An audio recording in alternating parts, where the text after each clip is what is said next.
Four-time national hydro champion was first on the water in Pasco this morning, trying to fine-tune his boat in preparation for tomorrow's race. The accident happened about two-thirds down the straightaway. The boat goes airborne.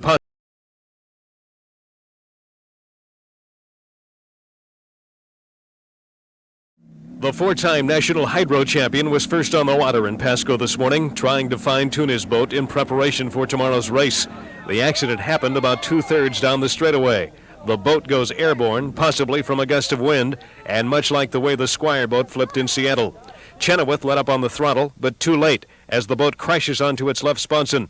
A close look at the pictures show that Chenoweth was not thrown from the boat. Dr. Sinclair Finch, Chief Medical Officer with the Hydro Racing Commission, said that Chenoweth suffered severe head, neck, and chest injuries and declared Chenoweth dead less than an hour after he arrived at a Pasco hospital.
At QFC, we shorten the time from harvest to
Managing money can be a total mystery, especially when you're juggling student life. That's why I found a game changer.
When I first went out and went down the backstretch, I could tell it was just too windy to race full throttle.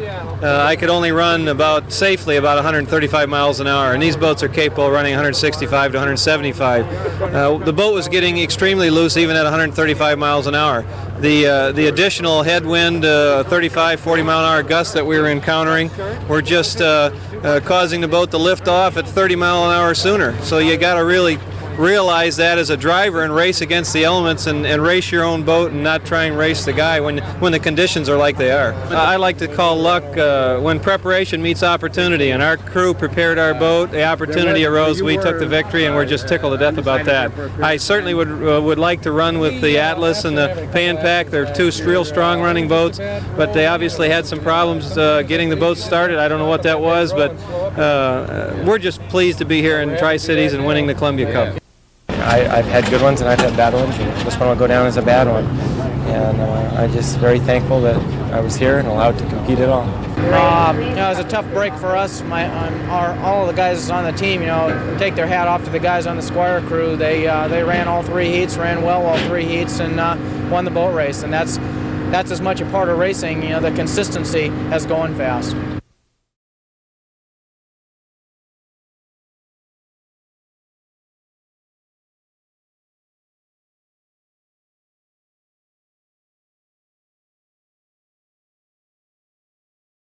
Earn a $10 Salon Rewards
No matter what type of severe asthma you have, Tespire can help you have fewer attacks and relieve your asthma.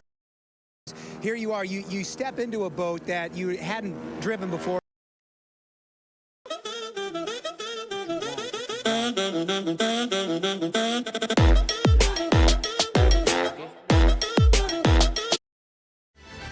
You are looking at a spectacular view of Lake Washington on an absolutely perfect Sunday morning. Chopper 7 bringing you the pictures from the shore to the log boom. We expect every square inch to be packed with sun-worshiping air show and hydroplane fans by day's end.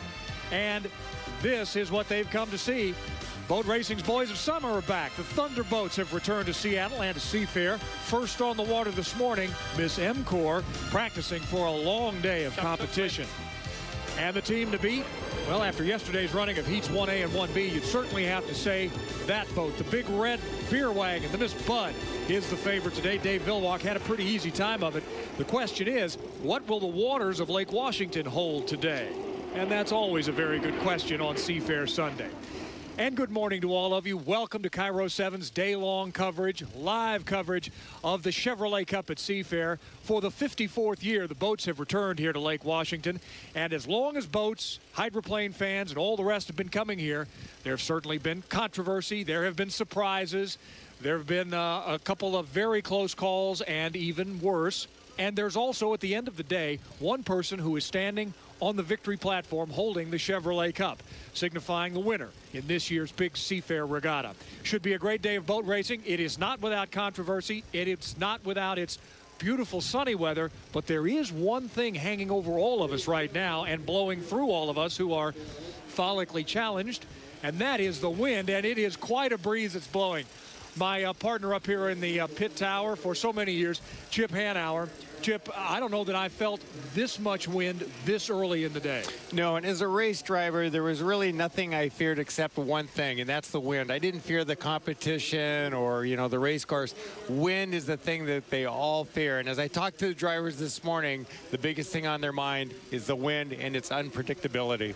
Well, we'll certainly talk about the weather. There will be a fair share of sunburn. We talked about getting rid of the rain. Well, that has now all gone, but this wind has come in, and it could very well be a problem today for both the big boats and the smaller unlimited lights. Maybe even worse for the unlimited lights because they're lighter. Now, these unlimited weighs about 6,000 pounds, but these little unlimited lights, they weigh about 2,000 pounds, so they're much more susceptible to a sudden gust. And remember, a hydroplane more than anything else is a wing. Think of it as an airplane wing with training wheels. Those are the sponsons, so it can be tough. We are going to begin with a look at the drivers and the teams with our KIRO 7 Sports Director, Gard Swanson. Thanks, Steve. I'm on the west side of the pits, and I tell you what, you may catch a winner over here today, and the boat to watch is the Miss Elam. Terry Troxel comes in with a qualifying time of 152 miles an hour this week. Let's send it over to Bill Rocky. Thanks, Gard. I'm on the east side of the pits here. I'll be covering the Budweiser, the Lumar, and the Oberto. Interesting situation over here. Dave Villwock, can he overcome the fuel restrictions and win here at Seafair? Steve David, quietly the national points leader. We'll see how he does here today, too. For more over on the east side of the pits, let's go over to Greg England. Bill, thank you. A big story here on the east side of the pits will be the Miss M-Corps. Nate Brown driving for M-Corps this year, no longer with the Elam. Second fastest qualifier here this weekend. The other story are the rookie drivers. Over here with Graham Trucking, J. Michael Kelly, just 25 years old, finished third at the Tri-Cities. Raves the rookies, a big story this weekend.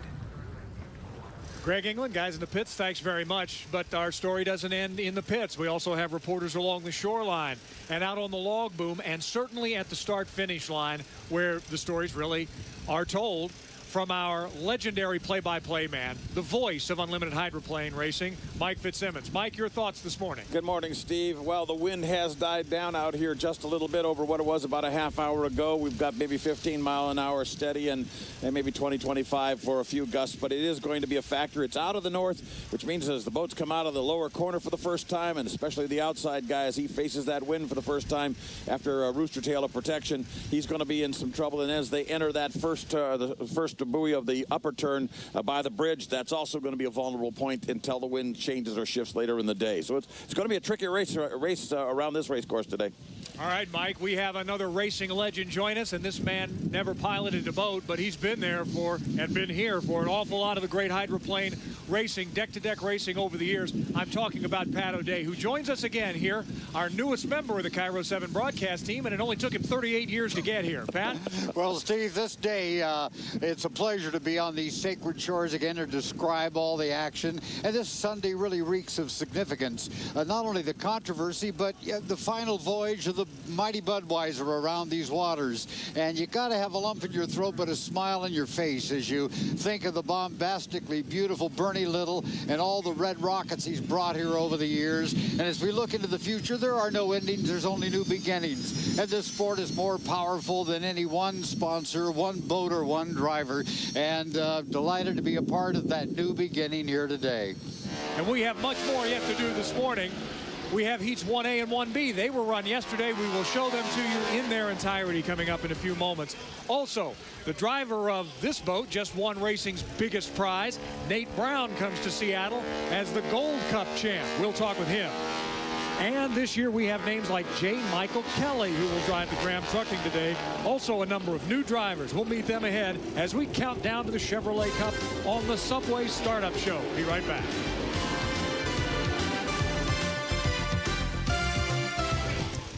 One boat that is here today is the reigning Gold Cup champ. Nate Brown will drive the Miss MCOR, and Greg England, I'm sure that Nate's feeling pretty good about coming home here, and this is his home, wearing the crown of Gold Cup champ. A new look, Nate. No mustache this year. Yeah, I shave. What the heck? Wow, you look a little younger. I didn't recognize you at first. Well, you know, it's wonderful. I can just shave my mustache off and look younger, you know, but I'm getting old, buddy, let me tell you. Come on, a seasoned veteran. And I'll tell you what, it showed when you went to Detroit, because here you are, you step into a boat that you hadn't driven before, hadn't worked with this crew, and you get the win in Detroit with this MCOR crew. Talk about that. Well, it was awesome. You know, Mike Weber, he hurt himself in Madison, and they called me up and said, hey, we might need you to fill in for him if you can't drive, and I was able to fill in for him. I didn't know until I got there that I was going to be driving. What does it mean to you to hold up that Gold Cup like that? Because you've been around racing a long time, and to get that win. It's real special. The Gold Cup is the creme de la creme of the trophies, and it's been around since 1903, right, or whatever it was, and it's special, really special. So it's just a wonderful feeling. It's a great team to drive for. I was so happy to bring it home for Kim Gregory and the U10 import team. Part of filling in for a driver on short notice is making adjustments, and I want to show you one of the adjustments are the shoes, right? What's the story behind? You can't even wear a regular pair of shoes. No, Mike's a pretty good sized guy, and you know, I'm not very big, Greg. I'm your size, right? Right. And so in the cockpit, they got some phone books and some foam, and for me to reach the gas pedal, I got to wear a shoe with a bigger sole on it. So it's comfy, and I don't care what I look like. You know, I got. Want to see my back? Yeah, he's got. This is a Leopard. That's the secret weapon, we're told. Well, good luck today, Nate. Appreciate you joining us. We'll look for the Miss MCOR and Nate Brown out there on the water, guys. Let's head over to Greg Swanson. He's in the camp of the Miss Elam Plus. Gart. All right, thanks a lot, Raves. And I tell you what, Terry, you're one of the most colorful guys, one of the most colorful drivers, one of the most aggressive drivers, and you got to like your chances. You just heard Rabel say top qualifying speed this week, 152 miles an hour. Yeah, we were hauling. So, well, we went backwards a little bit first heat yesterday. We've made some changes this morning. The boat seems to float over all this white cap stuff out here. So we expect to have a pretty good heat next heat. And you certainly have to like your chances, but what about 3 weeks ago in Detroit? I mean, that got pretty scary, didn't it, when you guys flipped? Oh, well, no, it was a real soft flip. I'm getting really good at landing now. Now, I really landed soft. Now, the amazing story of the whole thing is an hour and 45 minutes after the boat came back, it was ready to run again. That's good. And we ran the next heat and got a third. And it was just, the crew is just totally amazing, and the Elstrom crew. It's just amazing. And this is a new crew for you, too. Tell me about that. Well, it's, you know, I don't know. We're meshing together very well, I think. Eric, Elstrom, and I, it's really cool to have somebody that thinks exactly the same as I do when it comes to competition. And that's very important for a driver and an owner, crew chief. And what's this boat like? I mean, I think you've said in the past that this may be the fastest boat you've ever been in. It's not maybe. It is the fastest boat. Well, at first, this is only our third race. So we're just kind of getting things, we're still kind of cementing things together.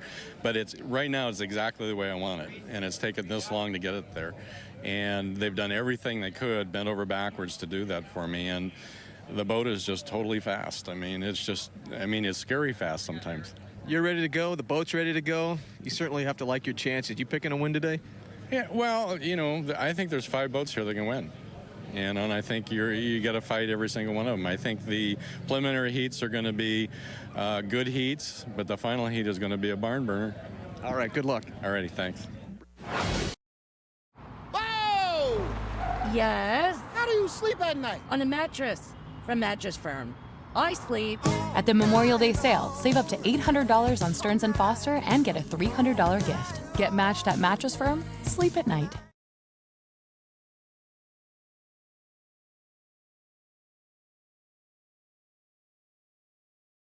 What does strength mean to you? Some say it's how fast you run a mile, but there are other. And the hour is at hand. It's time to go racing. Heat 1A here in the 2004 Chevrolet Cup at Seafair. And here are your headlines. The Gold Cup champ is in this race. But wait a minute, it's not the Budweiser. Well, the driver's leader right now is in this race as well. But wait a minute, it's not Dave Villwock of the Miss Budweiser either. And finally, the doctor is in. Your silver dollar doctor. Can he win his first ever unlimited race? That's Heat 1A.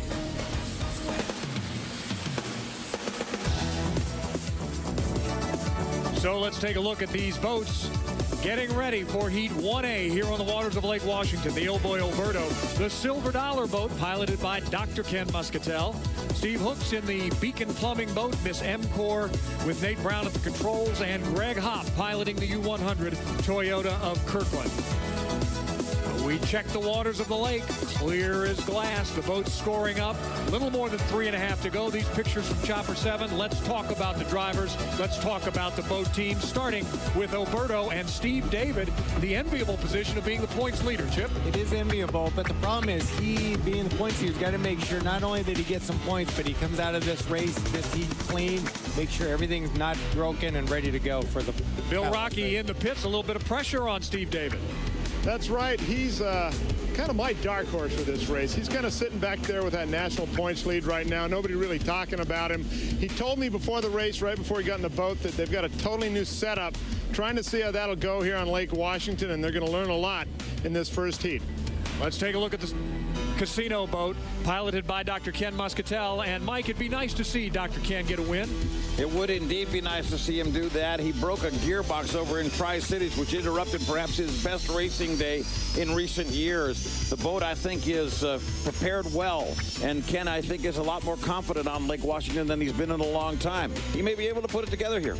The Beacon Plumbing boat, U99, Steve Hook, again, another one of those young, at least by experience, drivers. He is. This is his second unlimited race. An unlimited boat is a lot heavier, which makes it more difficult to drive than a light. So he's going to have to take his time to learn some things here. We're talking dark horses. Perhaps Nate Brown is the guy. He is the Gold Cup winner, Mike. He's in Miss M-Corps. That's a good term for him. Dark horse. He knows this race course. He has a boat that is seasoned. It has had many races under its sponsons. He's got a good program, solid equipment. He won the Gold Cup as the backup driver for Mike Weber, who was injured earlier this year. He's in a fill-in position now, and he'd love to win here on Lake Washington. And Greg England, he likes to joke around a lot, does Nate Brown, but I bet he's serious right now.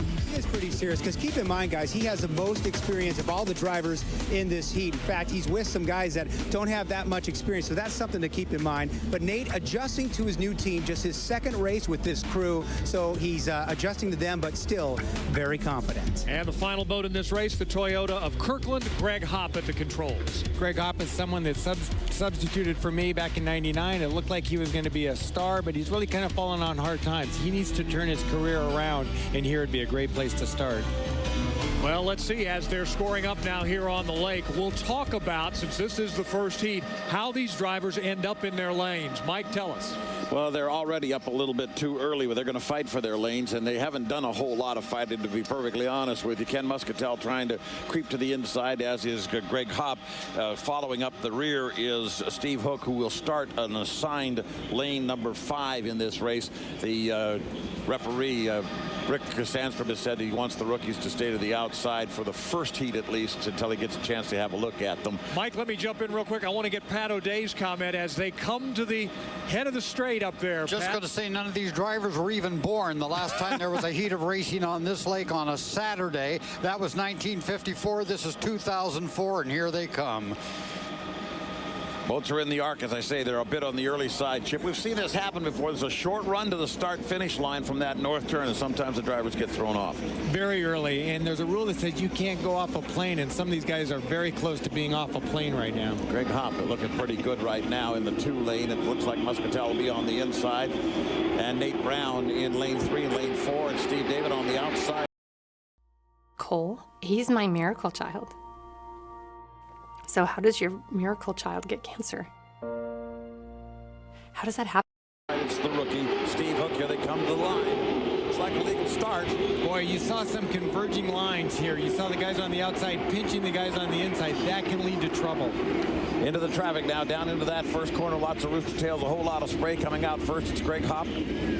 And he has established the lead, but here comes Muscatel on the inside. Now, where is Steve David? He's got the horsepower to be in there, too. Greg Hopp is the boat you're seeing. That's the blue one with the red stripes, the Fred Leland race boat. And just to the outside of him is, or to the inside of him, I should say, is Ken Muscatel. But down to the outside, we see Steve David.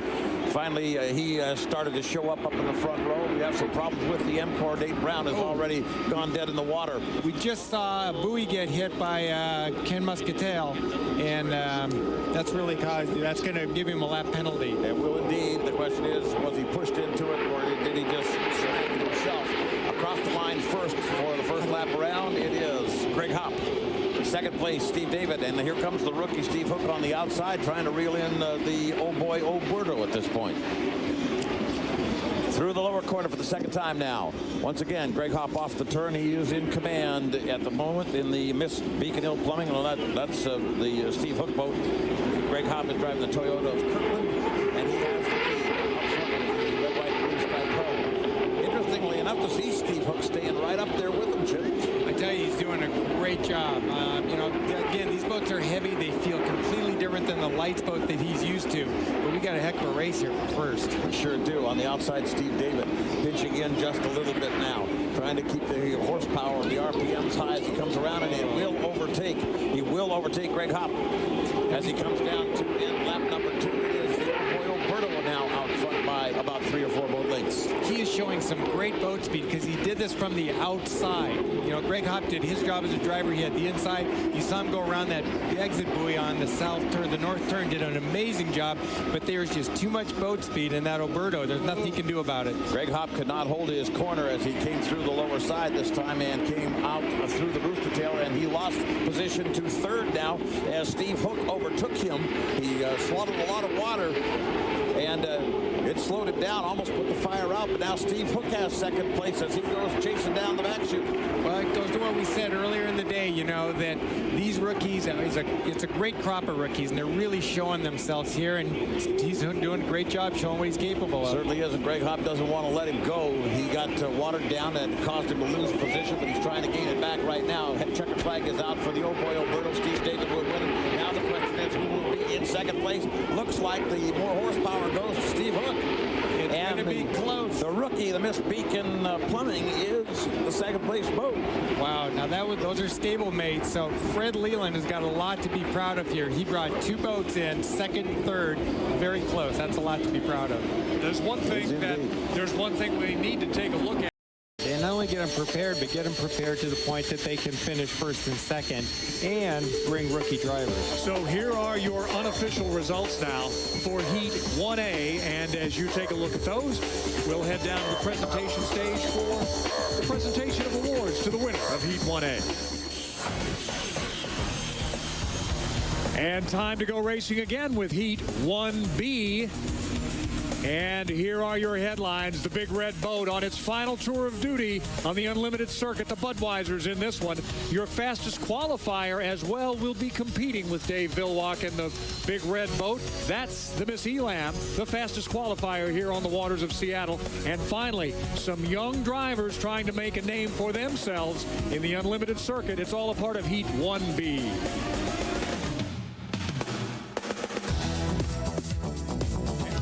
Now to take a look at the boats in Heat 1B. There's the Miss Budweiser, the U1, and has been for as long as we can remember. Seattle Boats and Graham Trucking, the Lumar Window Film, the Miss Elam Plus, and the Skyway Park Bowl and Casino, your U00. Working our way now just past 3 minutes, and the boats moving around on the course here at Lake Washington. These pictures from Chopper 7. Let's talk about the teams and the drivers, starting with 7 straight titles. Dave Villwock and the Miss Budweiser. Chip? Surprisingly, only the 5th fastest qualifier, but I think we're going to see a better performance out of the racing from this than 5th place. Bill Rocky, what's the sense down in the Budweiser pits? I don't know if they're bluffing or what, but I've talked to a couple of their crew members. I've talked to Dave. They don't know what to expect here because of the fuel restrictions. They're just going to go out there with what they got, and they say they're just going to see how they compete with these other guys in this heat. All right, Graham Trucking driver J. Michael Kelly. He is a rookie, and he's very well thought of, Mike. J. Michael is going to have to start on the outside on lane number 5. I was just monitoring the radio, and we have a dislodged turn buoy in turn number 1, and it will not be regarded as a marker, just to be advised. J. Michael Kelly will be in lane 5. The rookie in the previous heat set the high water mark for rookies, and so this fellow just might possibly show us something here too. And another driver with not a lot of experience in the seat of a big boat, and that's J.W. Myers at the controls of the U8. This is J.W.'s second year in the Unlimiteds. I am very high on this driver. I think he, along with J. Michael Kenya, are the future drivers, the future stars of this sport. The U16, the Elam, Terry Troxel, they clock in at a fastest 152 miles an hour in qualifying. They're the fastest qualifying boat. The boat has looked just perfect in all of its test runs throughout the last couple of days, and this is a wily driver who knows his way around this race course, understands this field fairly well, and appears to be due for a victory. Greg England, they're going to let him wind it out, or they're going to tell him to be careful with the boat?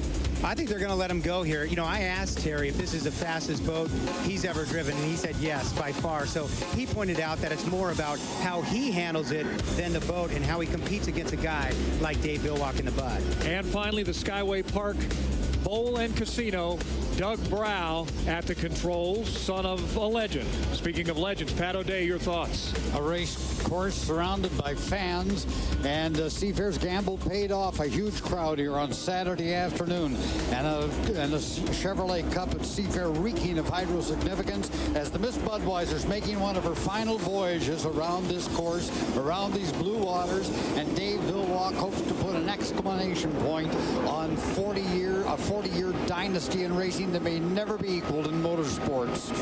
Miss Budweiser has the inside lane. Elam in lane number 2. On the outside, coming up strong now is the Lumar with J.W. Myers. And as they come down to the line, they are perfect. A great start for J.W. Myers. Chip Hanauer suggested that that's the fellow that really seems to be coming on strong, and you see him in the middle of your screen in that yellow boat making a corner, and he is coming with a lot of horsepower around the turn with plenty of room, but on the inside it is the Budweiser with Dave Villwock holding off the Elam for just a moment as they get through the corner, and Troxel is starting to try to reel him in from the 2 lane. You know, JW stayed real close to Bud, as you can see right there. He's not going out way wide. He's trying to cut down the distance he's got to go. These two guys came together at the Gold Cup, and there's no loss between these two guys. Miss Budweiser into the upper corner again, the bridge turn, and coming out a little wider this time, trying to hold Terry Troxel out, is Dave Villwock, and he does a good job of pushing him toward the beach and gains a little more real estate for his money. But it is the yellow boat again, J.W. Myers, who's staying close in that scene as we end lap number 1. It's the Budweiser, the Elam, and the Lumar.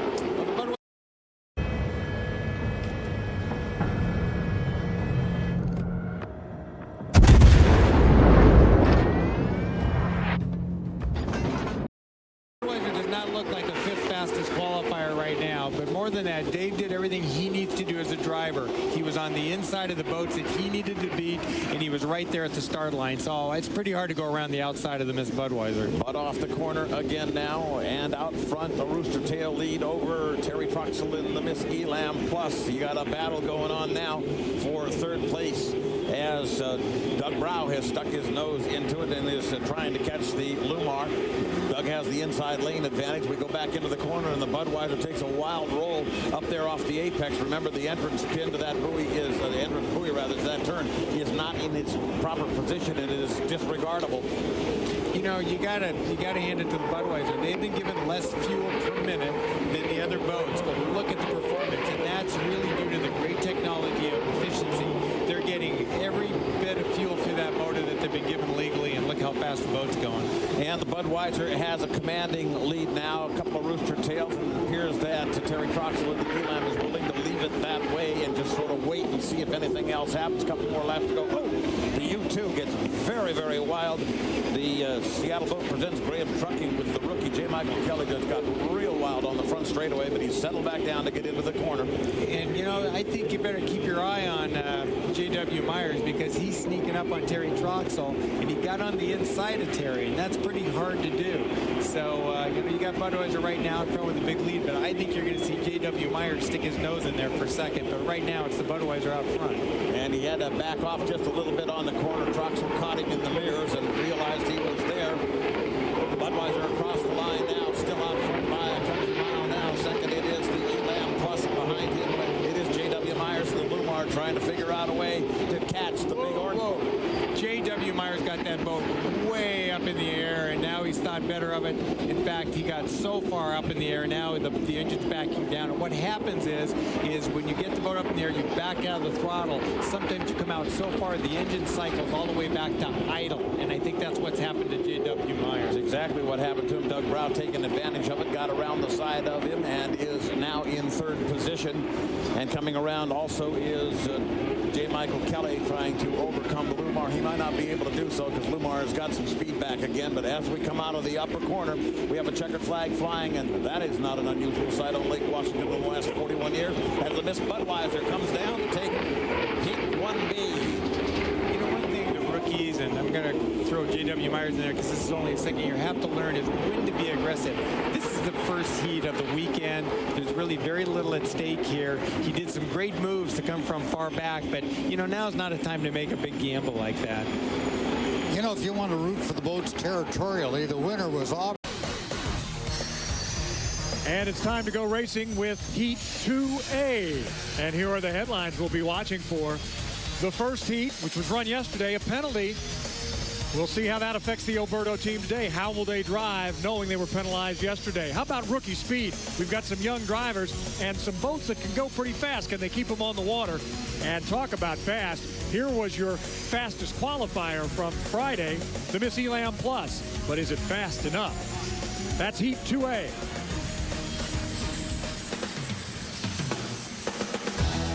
Let's quickly run down the boats in this Heat 2A. Seattle Boats, Graham Trucking, the Old Boy Oberto, Miss M-Corps, Elam Plus, and the Fairweather Sports presents the Miss Toyota, the U100 boat.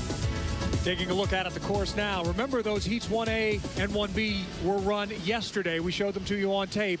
Conditions different today. Clear skies, but much windier. A lot of chop out there on the water. And there you see the clock, about 3.5 minutes to go before the race. As we take a look at the individual teams and the individual drivers, we start with the young guy. That's J. Michael Kelly in the Graham Trucking boat. Chip?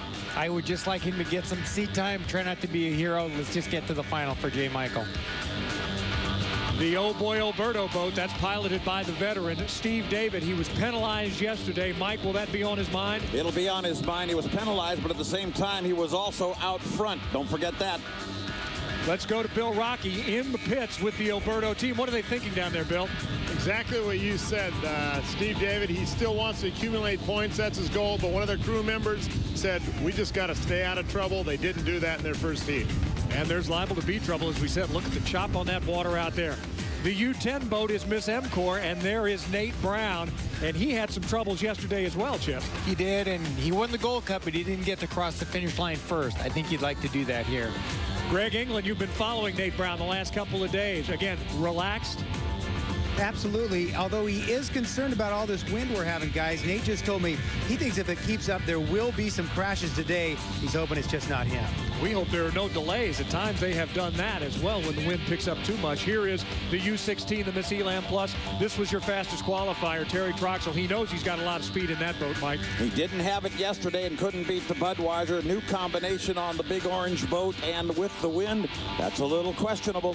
Guard, you talked to him earlier. He said there are 4 or 5 boats that could win this race today. Yeah, absolutely. And he also told me just a few moments ago before he got into his craft that they worked on the boat. They tweaked it all night. They had a great practice run this morning. He loves his chances in this heat. And finally, Greg Hopp is at the controls of the Fairweather Sports presents the U-100 boat, the Miss Toyota. They had a second-place finish yesterday, so we'll keep an eye on that boat as well. Pat O'Day, we've got a new day of racing, and we've got some wind out here, but we've got sunny skies. Perfect, at least for the fans. Well, we've got 3 equally matched boats between Steve David and Nate Brown and Terry Troxel in the Encore and the Oberto and the Elam. And in just a moment, people at home are going to see, I think, the most exciting picture in televised motorsports as Chopper 7 looks down on the course as they cluster in the north end and then come down that chute at 175 miles an hour. There's nothing in sports that equals it. Well, they vie for the slots inside, and the wind continues to blow. And with that, let's turn it over to the man who will be calling the races for us all day today, the voice of Unlimited Hydroplanes, Mike Fitzsimmons.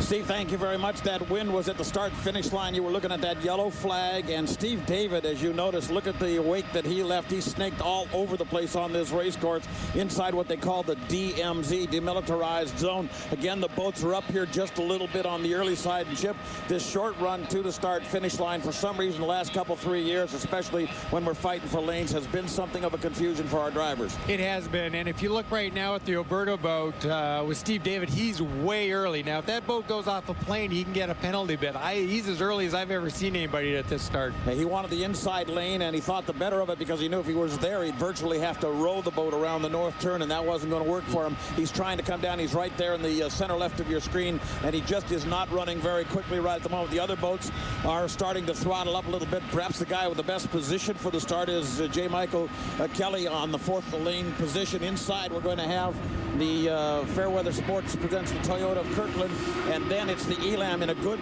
lane too. They're across the line. We're going to check this though. We may have some questionable possibilities as far as a jumper over the line this time. But you see Terry Troxel, has he left enough room? It looks like he's left just enough room, and he's tightening down just as he should. Chip through that first corner. That's a beautiful corner. Look how everybody is evenly spaced. That was a good clean corner, but I'm thinking that start could be 1 or maybe 2 jumpers. What do you think? I think it could be as many as 2. You're right. Lots of wind down the back chute, and the Elam is carrying some of it under as he is being challenged by Greg Hopp from the inside and by Steve David from the outside as they go into that corner again. Everybody's safe through those first 2 places.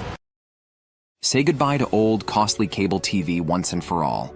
This revolutionary invention gives you access to your favorite channels and Terry Troxel's got We got somebody up. We got a problem. We got somebody over. Red flags are going to be displayed. They're going to shut these boats down.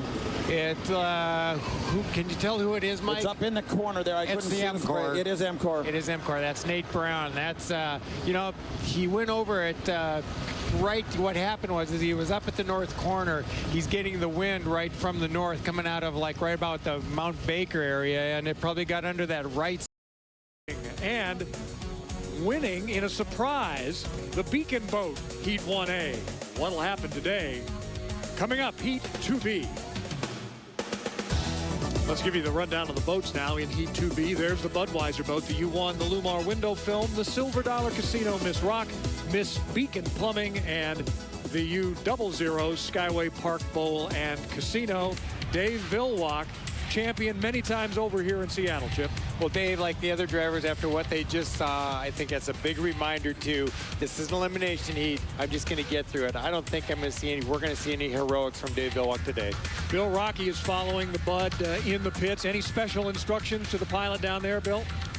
Well, as you know, Dave likes this rough water, and he was telling us all week he was hoping it was rough as it could be. I talked to him about the accident out there, and he said that he learned a couple things about. He watched what we had on there, and he learned a couple things, and so I think he's I think he's comfortable with these conditions and what the situation is as far as him driving. Well, certainly no team is better prepared for any eventuality than the Budweiser team. Here we go. Here's the U8. This is the Lumar window film, and this is a guy that, Mike, is one of the real up-and-comers in this business, J.W. Myers. Boy, sure is, and he did not do well in his first heat yesterday, and given the conditions out here, he has a bit of pressure on him because he's got to serve some kind of notice to the so-called faster boats to beat that he's in the hunt. And he's going to have to do it in this particular heat. So there's a bit of a monkey on the back of J.W. Myers in this one. The Unlimited Rookie of the Year just a year ago. The U-25 boat, the Silver Dollar Casino Miss Rock, and Dr. Ken Muscatel. We talk about him, the world's fastest forensic psychologist. Chip? You know, I think Ken, along with everybody else, needs to just remember these points that they're gathering right now are just to get them to the final. There's no money at stake here, so I think you're going to see Ken, like the other drivers, just be very conservative. Greg England is in that pit, and Greg, they don't have a lot of parts on that team, so they really do have to take care of this boat, don't they? They do, and in fact, Ken's worried about the wind out there. He told me this morning during testing his right sponson was floating up along the back stretch there. In Ken's words, it's ugly out there. Well, there are days that it's never pretty out on Lake Washington when it comes to boat racing. Here's the U99, the Beacon Plumbing. I love their saying, stop freaking, call Beacon. And the Steve Hook, again, another one of those young, exciting drivers. What I really liked about the way Steve Hook drove his first heat on Lake Washington yesterday was that he let the race come to him. He worked the angles, if you will, kept the pressure on, but didn't overdrive his race boat and waited for circumstances to unfold in his favor. That's a sign of a smart driver. And finally, in this heat, the U00, the Skyway Park Bowl and Casino, Doug Brow at the controls. We'll see how he manages to handle. Didn't have a lot of speed yesterday. We'll see how he handles these choppy waters as well. And as we continue to let these boats now start to pull away from the pits, work their way out to the course. Pat O'Day, we've seen some exciting racing already, almost a full lap of it. Fred Leland loves a heat like this because Fred calls his boats his barges. He builds them to stay in the water, and they may have an advantage. We're talking about Doug Brow. He's been scrounging around Friday Harbor all week, getting financial help from people to be in this race today, from Kings Market and everybody up there. So it's fun to see these rookies out there on the course and the effort that has gone into this race. I think, Mike, for those folks like you who've seen most all these races, it's interesting to note that the boats are something different in almost every stop that they make along the way. It's absolutely the case, and that's what makes it all so much fun. About 13 different businesses up there, Friday Harbor, put their decal on Doug's boat this afternoon. And Doug strong arms everybody on Main Street. Yeah, he was very successful.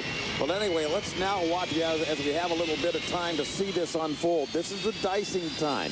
And it's particularly interesting because of the weather conditions here. Folks don't want to be real fast and on the outside. That's just not a good place. Even if you have to be a little bit slower, Chip, and on the inside, that's a little safer. Yeah, and let's remember, you do have to go faster on the outside simply because you have a farther distance to go. So being on the inside, you can be a little more conservative, where if you're on the outside, you got to wring that boat out for everything you can, and we saw what the result of that can be.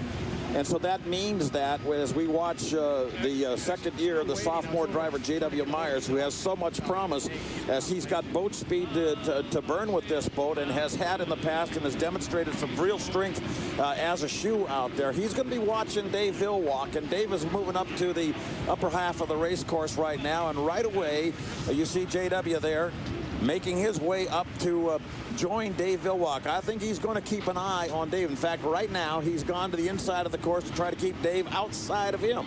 And I really don't understand that. I never wanted to show my hand or what I was going to do to get the inside until the final heat. And I don't know that that's what JW is doing. But right now is the time to just let the other guy do what he wants to do.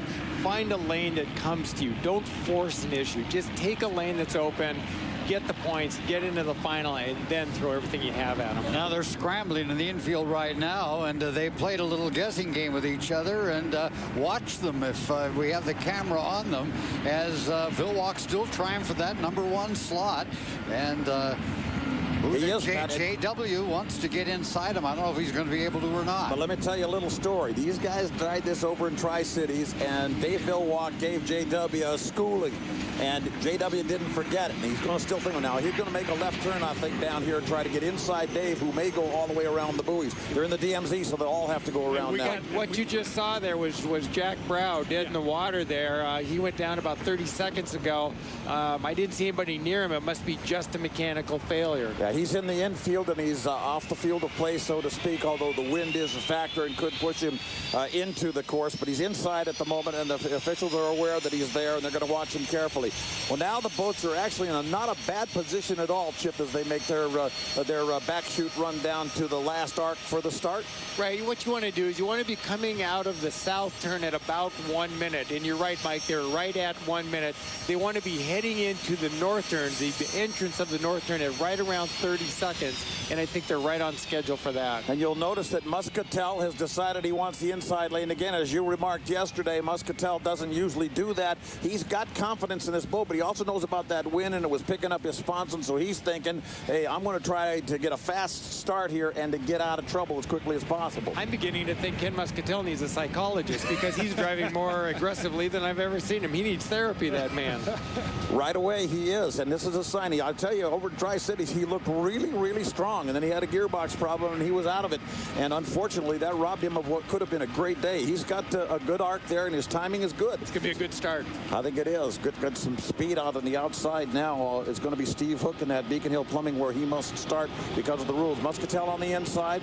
Next to him, that's Miss Budweiser, the Lumar, the yellow boat, the center screen, the green boat. On the outside is the Beacon Plumbing, and here they come down to the start. It's a good, clean start, and Dave Villwock and J.W. Myers hooking up.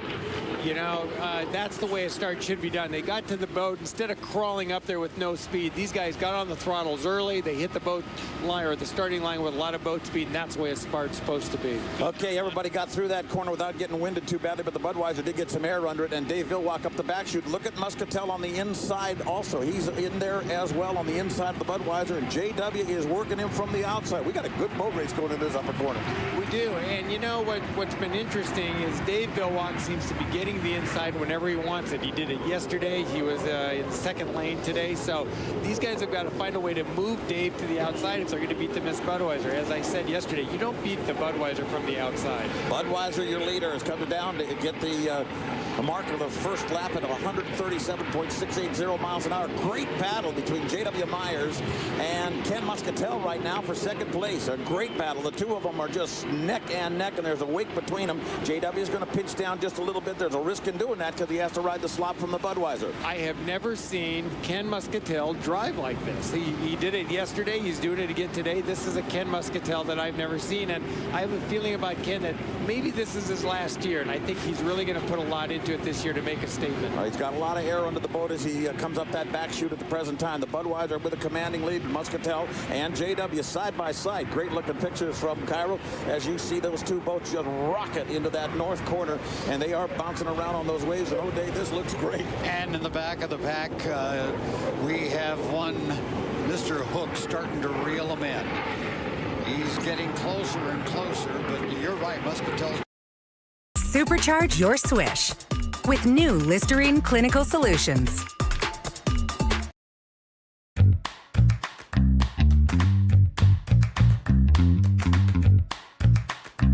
Driving the race of his life right here. And you know, the thing that Ken's got to deal with now, because he's inside and Dave's out front, Ken Muscatel is running in the water of the Budweiser. You see the wake right here?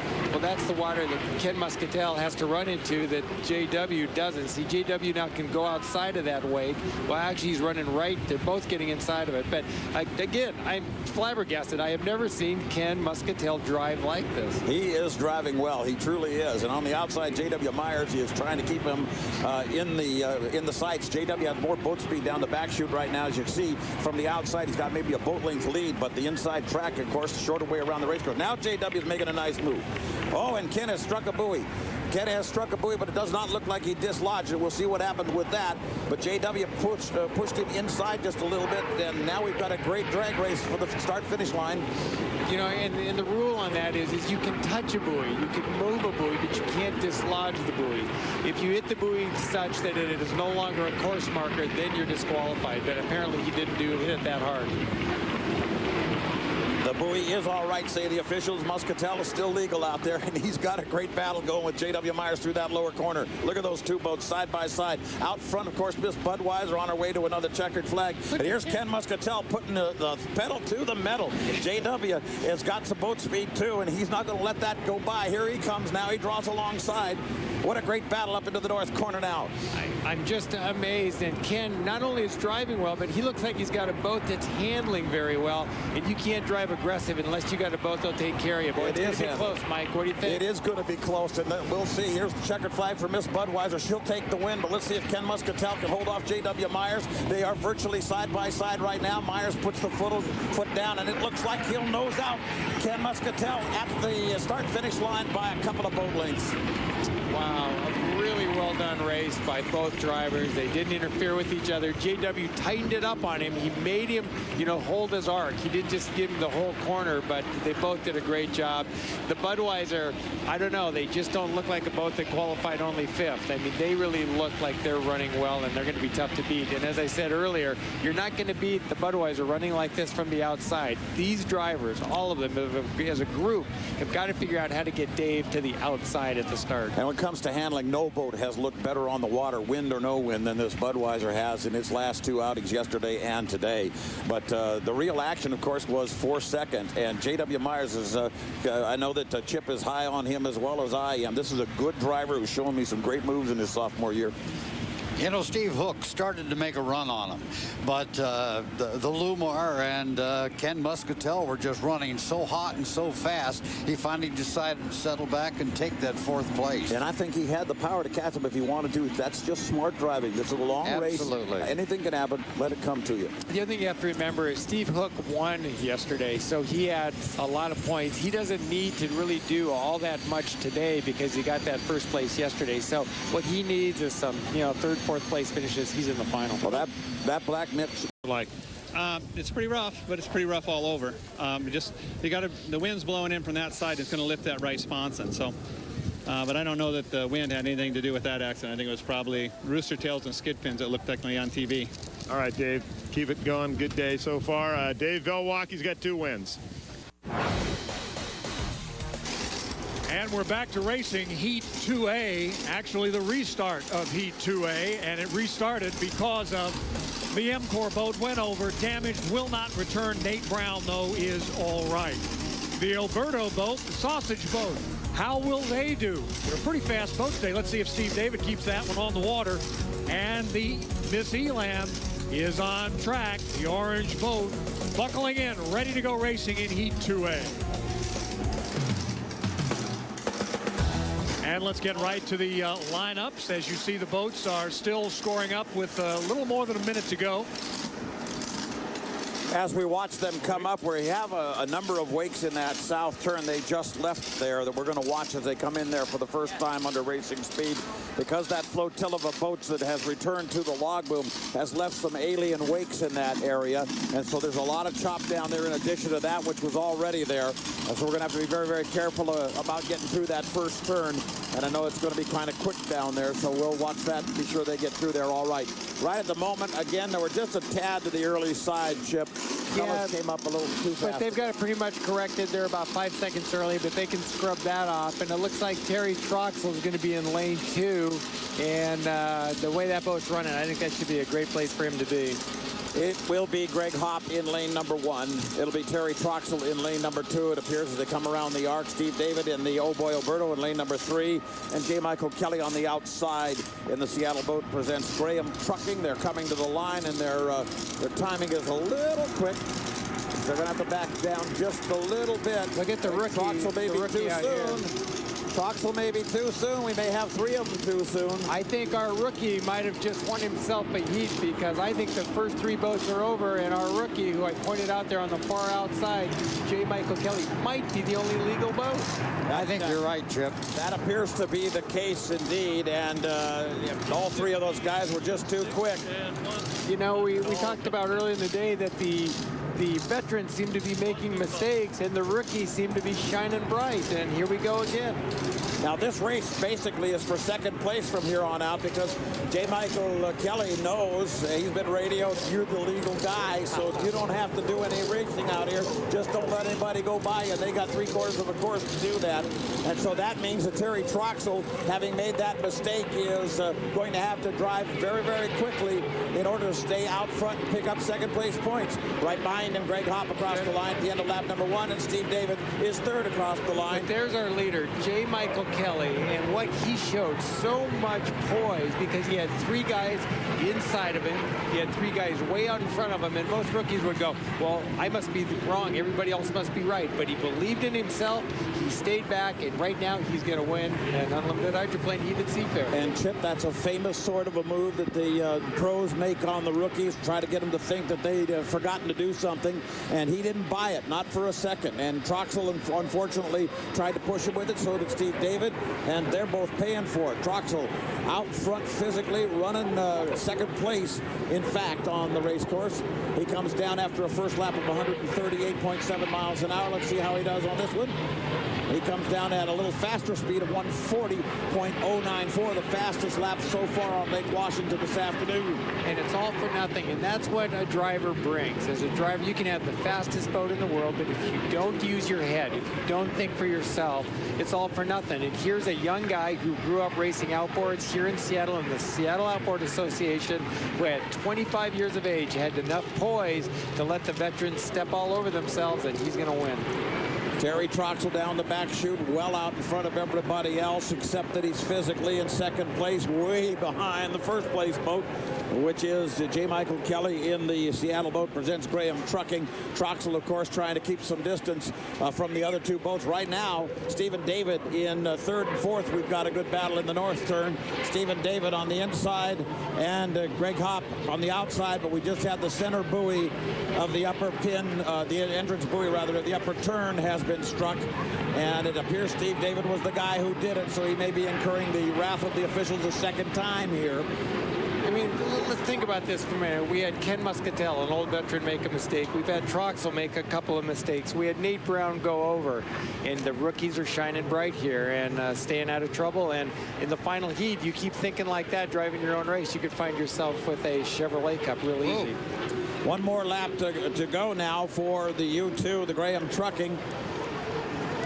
We've got the Elam Plus coming out of the north corner and the Oberto heading in. It was the center pin of the north turn, not the entrance pin, but it's gone, and there's going to be a penalty paid for that. That's called the apex pin, and that's usually the one that gets struck because that's the center of the corner. That's where you start heading the other direction, and that's when the guys really cut close. And Stephen David has been assessed another lap penalty as a result of that, so he's not having a very good day out here on Lake Washington at all. You know, Mr. Kelly certainly is. He is, and you know, I have never seen J. Michael drive a boat before, but for the last few weeks, I have heard from people that I truly believe in as a great judge of talent say that this kid is something special, and he just showed me that he can think for himself. Here's your winner. The checkered flag out for J. Michael Kelly driving Seattle Boat presents Graham Trucking, a second rookie victory on Lake Washington in this Chevrolet Cup. You know, I talked to our statistician this morning, and I said, you know, it might be fun to keep track of the 3 veterans that we have here and 3 rookies we have here. At the end of the day, let's see who's got the most points. So maybe we're kind of keeping an informal log here of how many points the rookies have garnered versus the veterans, and this may be the changing of the guard we're witnessing here. All right, the third place boat across the line now is the U100. That's the Fairweather Sports presents the Toyota of Kirkland. Greg Hopp gets third place points, and going around one more time is number 6, the Old Boy Oberto. You know, Chip and Mike, at the beginning of the day, we said that Heat 2A might be the most exciting heat of the day. Well, in the end, in the first try at running it, Nate Brown went upside down, and then we had 3 boats jump the gun in the rerun, and we had one boat hit a buoy. Everything that could happen has happened here in 2A of the 2004 Chevrolet Cup at Seafair. Well, there you see the Seattle boats, Graham Trucking with the youngster, J. Michael Kelly, the 1998 grad. I've got shoes that old. 1998 grad of Kent Meridian High School, and he's out here winning heats in the unlimited hydroplanes as some of the veteran drivers are still finishing up their laps. What a thrill this must be for a young driver and for a veteran boat owner like Jim Harvey. Our Greg England has been in the pits with that team. Is he there ready to go with Jim? We're right here with Jim Harvey. By the way, he's the man that decided to hand over a $400,000 boat to a 25-year-old rookie. You made the right call, it looks like. Well, when I first did it 2 weeks ago, there was some apprehension, but there isn't anymore. This boy's a boat racer, and we're proud to be part of it, be in our organization, and who would have thunk? I mean, you know, yesterday the boat ride was terrible, and today it settled down, and I thought we actually broke on the start because we were going so slow, but it was his timing. It was perfect, right on. That says a lot about Mike. That shows some poise there, doesn't it? Well, I guess if he's been racing since 9 years old, you know, and he's 25 now, that he had to learn something along the way, and apparently he learned how to start. And he said he just started feeling comfortable really this morning, didn't he? Yeah. I gotta see this. Hold on just a second. Go ahead. Go enjoy it with your crew, Jim. You guys deserve it. Absolutely. We got to teach him how to park the boat. But other than that, you know, I think Jim Harvey will let him off on that. And how much of a thrill is that for not only for Jim Harvey, but certainly for J. Michael? But you know, a real racer, I'll bet you he's not all that excited, because a real racer doesn't get that excited about winning an elimination heat. I think this kid thinks about winning the whole thing, and I think he's happy, but more than not, I think he's thinking about the final. He's that kind of racer. You made mention that he came pretty much right out of outboards, almost directly over to unlimited. He did. The typical path is to be in outboards for 5 to 10 years and then go to the lights or the limited inboards for 5 to 10 years, but he spent very little time in the limited inboards or the lights. He went directly from outboards pretty much to the unlimited, and that means some people really saw something special here. While there's lots of congratulations going on that finger pier and with that boat and driver, what are the other boat owners and crew chiefs saying to the other drivers in this race? Well, you know, they've got some egg on their face here. We're seeing veterans making a lot of mistakes. A lot of years you and I have sat here and said, well, there's a rookie mistake, but he'll learn not to do that. But look who's shining bright here. It's the young guys. Well, let's hear from that young guy right there, J. Michael Kelly. He's with our Greg England. Well, he's getting some work on, you know, you need some veteran help trying to get that helmet off here, huh? Hey, it's hot. Hey, that was a hot run for you. You weren't fooled by the old veterans coming off the start there. I saw them coming up early, and I held back, and I knew right away they were going to be early, so I just radioed back to my guy and, you know, just to make sure, and sure enough, they did. We talked this morning about when you were a kid. Of course, you grew up in Kent. You live in Puyallup now. You watched Seafair as a kid. What does it mean to you to come out here and get a heat win? It's pretty awesome. Never in a million years did I ever think that this would be possible, and just to have this opportunity, it's awesome. A great team here. You got an owner that trusting a 25-year-old guy with this big, expensive boat. Talk about your team here and how hard you guys have worked to get together in just a couple weeks' time. Oh, this team, I can't say enough for this team. This team's awesome. You know, at the shop and out of the shop, these guys are fun to hang with, and without the guys, this wouldn't be possible. We wouldn't be out there. So, and same with our sponsors. What do you think it says about some of the rookie guys doing well out here? We had a win yesterday for Steve. You get a win today. The young guys are hanging pretty well with some of the veterans. It's good for the sport, isn't it? Yeah, I think so. You know, I can't, you know, I don't know what to say. It's pretty cool. So. It's very cool. Congratulations, guys. Back to you. He'll learn to talk, believe me, folks. The hardest part is he knows how to drive. Give him some time, and he'll be knocking these interviews down, too. But I'm sure he's pretty much overwhelmed by all of this. Well, I'm certain he is, and well, he should be. And there's also some other conversation going on in other pits, and our Gard Swanson has Terry Troxell to talk about what happened to some of the veteran drivers. Gard? Question you right off the bat is what happened at the start? A little aggressive there, on 3 boats going right to the start. I guess. I mean, I thought we were right there, but they said we were over, so we're over. And then once that happened, you knew you got dinged a lap. Was it just about keeping in second place and just getting the points? I think it's a 1 minute penalty, and we're trying to get the 1 minute penalty back if we could. But you still got the points. Right. So we got the second place points. That's good for us. We wanted the win, right? Absolutely, yeah. So it feels pretty good? Yeah, it feels good, okay. Because now Mr. Bernard Lill, he can look down and see a good race. And then Mr. Ole Bardal, he take care about the God of the thunder and God of the wind and looking down at us too, okay? You're just kind of playing it safe right now, getting through these heats, choppy water, and staying afloat. Yeah, we went first and second, so we got 2 seconds. So we're on our way. All right, good luck the rest of the way. Guys, back to you in the booth. All right, Guard, thanks very much. Bill Rocky also in the pits. Bill, what do you have? We're here with Steve David with some loud vintage boats going out here. Steve, that was a tough heat for you. First of all, the start. Yeah, we thought, you know, the 3 of us across, we thought we pretty much nailed it, but I guess the photo must have shown we were a little over. Right. And then you hit a buoy. Yeah, I had no room to go. That blue boat kind of pushed me to the inside, and it was hit a buoy or take him out, and I chose a softer object. So the way this is going, you need some points, don't you? It's got a tough day on the Oberto. Yeah, we got to win a heat, or we're gonna have to win the Kinda to get the Oberto to the final. All right, Steve. Good luck the rest of the way. Steve, let's go back up to you. All right, thanks very much, Guard, or Bill Rocky, that is. And we take a look at the unofficial results as the boats again, the vintage boats are heading out to the water. That's the noise you hear. We were all looking around. Here's your unofficial results with the Seattle boats, Graham Trucking, and J. Michael Kelly, the rookie. Well, we're ready to go racing again. Heat 3A in the unlimited class. The big boats, the turbines, and here we go. Who needs points as we come into this Heat 3A? Well, the Oberto is certainly one of them. How's the Beacon Plumbing boat doing? Well, they won Heat 1A. Steve Hook, he's a hero with his team. And how about Dr. Ken Muscatel? Not having a bad day for the world's fastest forensic psychologist. It's Heat 3A.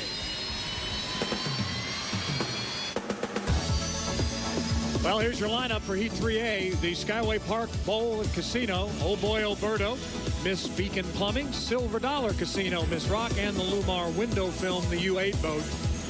I think the race to watch is going to be between Oberto and the Lumar because these guys are both desperate for points. This might as well be a final for them. They got to win here. That's exactly the scenario that I was thinking too, Chip. And as a matter of fact, both of those guys have keyed on each other during this score-up. JW won the score-up battle, if you will. He got the inside lane. Second lane, it's going to be the U6, the Old Boy Oberto. It appears that the Skyway Park with Doug Brow will be on the third lane slot. And bringing up the outside is going to be the rookie, Steve Hook, in the Beacon Plumbing. They are terribly early right now. They're going to have to back off here. We could have a jumping situation again. 2 seconds, 1 second. Looks like they'll be okay. Steve David got across the line. It's a good start, and he had the lead coming across the line. He timed it perfectly, but he was down on power, which means the other guys that were throttling up are going to be able to catch him.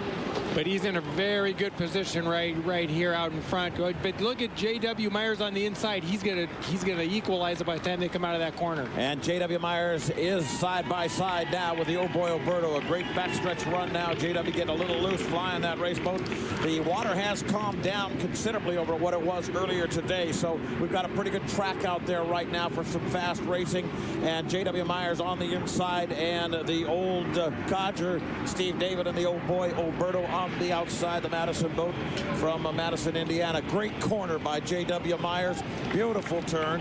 And he comes out of the corner out on top and stretches out his lead just a little bit now at the end of lap 1, the first of 4 times around. It is the Lumar and J.W. Myers, followed by the Old Boy Oberto, followed by the rookie Steve Hook with the Beacon Plumbing, and then Dr. Ken Muscatel. J.W. Myers' Lumar boat must be going very, very well because he had really fallen quite a bit back at the start. He was maybe 4 or 5 boat lengths behind at the entrance to the first pin, but when they came out of the first corner, he was dead even, so that boat's got some power. And that might have been a radio conversation. Folks warning him, don't jump, don't jump, don't jump, because he looked like he was pretty anxious on the throttle himself for a moment there. All right, now the Old Boy Oberto trying to reel in the Lumar window films, and as you can see, Steve David has gone to the inside, but he has to go through a little slop right there in the right-hand corner of your screen, trying to get through the wake of the Lumar through that turn, and the Lumar has managed to gain even more real estate as a result. And the rookie is starting to work on the outside in third place, trying to reel in the Old Boy Oberto. You know what Steve Hook has to do is just not damage anything, because he can just sit there and he'll be in the final, but he's probably doing some testing to see how well the boat handles, what changes he wants to make for the final, because I think Steve Hook thinks he can win this race, can win the final. I think Steve Hook thinks he can win the battle between Old Boy Oberto and himself right now, because it looks like he has come to this race course to do a little bit of racing. Out front, it is the Lumar, as you can see, streaking down the back chute now. J.W. Myers pretty much by himself out front, 2 Rooster Tails ahead of the old boy Oberto, but it is in the race for second and third that we've got some action. There you see on the left of your screen, that is the rookie, that's Steve Hook in the plumbing boat. He is in the Rooster Tail. He is in the mirrors of the old boy Oberto, and in the meantime, even Doug Brow in the Skyway Park is pushing his way up on the inside of that boat. So we've got a good battle up there in the corner. It's basically going to be if Steve David, can't catch J.W. Myers, and I can't imagine he can unless J.W. has a problem. I think that's the nail in the coffin. He's not going to be in the final. 3 laps are down. 1 more to go for J-Dub. 1 more to go for Stephen David. 1 more to go for Steve Hook. 1 more to go for Doug Brow. And now 1 more to go for Dr. Ken Muscatel. He has slipped into last place. That's uncharacteristic. He has been running better so far today, but this is not where we've seen him run most of this Seafarer Chevrolet Cup. Up the back chute now, it is the Lumar, and it looks as though the rookie Steve Hook is going to let Steve David have this position, but he's not going to let him have it by much. He's still running pretty strong up there. Lumar off the apex now, coming to the exit pin of the north turn down by the Lake Washington floating bridge. There you see the difference between those boats, and you see that Steve Hook there at the very top of your screen. They're still trying to catch the old boy Oberto. He's still keeping the pressure on. He's going to have enough real estate to get it done. The winner is the Lumar window film. Second place, the old boy Oberto. Third place, Steve Hooks of the Beacon plumbing boat. Fourth place overall will go to Doug Brow. He has finished the heat in the Skyway Park. And so the folks from Friday Harbor have got to be pretty happy about that. They've made it into the checkered flag, and here comes Dr. Ken Muscatel bringing up the rear in this Heat 3A. It looks to me like the Lumar has got the speed to beat any boat out here, but JW cannot spot the person 30, 40, 50 feet at the start line. If JW has any idea about winning the final heat this afternoon, he's going to have that Lumar inside. He's going to have it on the start line on time, and he's going to have a lot of momentum, like I'd say 150 miles an hour at the start line to be able to beat the Budweiser. Well, one of the terrific owners of boat racing, Bill Worcester, is standing by in the pits right now. His boat, the Lumar, just won this heat. That's right, Steve. There's a lot of cheering going on down here. It's been a long couple weeks for your crew, hasn't it? It has been. We worked really hard, and they put it all together. Good day today. Yeah, he looked pretty good. JW did a great job. He does a great job. JW is he's out of this world. A young guy that's just getting started here in unlimited boat racing, but I think he's one of the top drivers already. You've been here so many years. Do you ever lose your enthusiasm for this, Bill? Never do. Never do. Always get excited. I just can't believe the thrill that I get.